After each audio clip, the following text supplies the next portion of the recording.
Before we begin today's video, friends, please tell me which iPhone version you are using. The comments box is open below. Please tell me which iPhone version you are using. Friends, one of the most annoying things in today's generation is spam calls, robo calls, and these calls just keep coming every single day. If you look at my call log, the number of spam calls I have to deal with every single day is just crazy. And some of them keep calling me repeatedly. So, what I have figured is a hack on the iPhone wherein you can get all of these calls to just be ignored. You will never get a notification about them.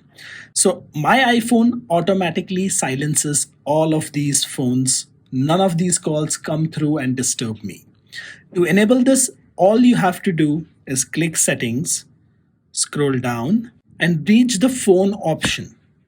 Click Phone, and we scroll down further, and you see this option, Silence Unknown Callers. We click this and we enable it.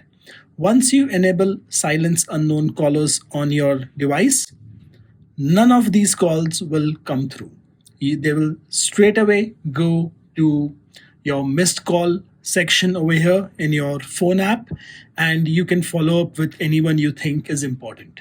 So I have taken some collateral damage as a result. Some deliveries and some bank calls have been missed, but honestly, it's worth it. If something important is going to come my way, I am anyway going to follow up for it myself. So it's okay if I can ignore these calls and have my peace of mind. If this helped you, please do subscribe to my channel. I really need it. And if you need me to make any more tutorials, please do tell me. My comments box is open.